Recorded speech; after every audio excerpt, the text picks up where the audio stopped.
טוב, אז היי יש לכולם, אני הולכת עכשיו להכין ארוחת צהריים במלחמה.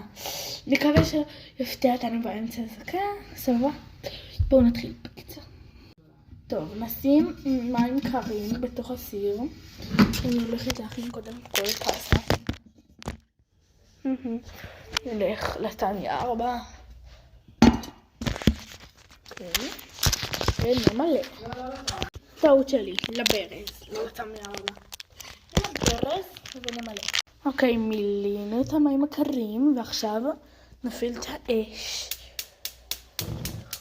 הופה. שהמים יתחממו עד שיצר בועות. עכשיו שהמים מבעבעים, נפתח את המכסה. אלוהים לפני. הנה המכסה.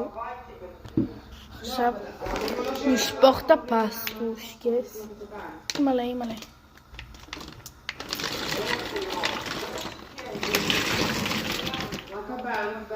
הכנסתי את הפסטה, הללויה. עכשיו אני בודקת ממש לי אם זה לסגור את המכסה. אוקיי, אז לא צריך לסגור את המכסה ונחכה. נפתח את החלון. הנה מילושקונת. והמים מבעבעים ומחכים עד שהפסטה מוכנה. שזה בערך, אני אבדוק, זה בערך 13 דקות בישול. נחכה 13 דקות ונמשיך. טוב, ואתם נקניקיות, פשוט אין לי מושג איך מבשלים. ובואו נבדוק איך מבשלים את הדבר הזה. אוקיי, עכשיו עוד פעם נשים מים בתוך הסיר. אוקיי, בינתיים שהפסטה מתחממת שמים מלח ואז מערבבים. עכשיו לא צריך שהסיר של הנקניקיות ממש יתחמם, זה יתחמם שהנקניקיות יהיו בפנים ונשים 5 נקניקיות עליהם שלה. מה? למה? למה מוכרת את זה?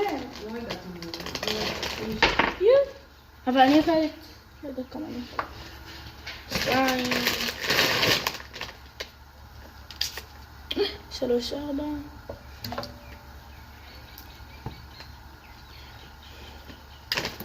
שואו, זה מטורף. הכנסתי עכשיו את כל הנקניקיות. וחשוב מאוד לא לסגור את הסיר של הנקניקיות וגם לא את של הפסטה. עכשיו נחתוך ירקות. טוב, אנחנו נחתוך אבוקדו. יאללה נחתוך, לא צריך לשטוף את זה. דבר ראשון, אני לא צריכה סכין. חכו ותראו את הקסם שלי. טוב, אז בואו לחלק 2.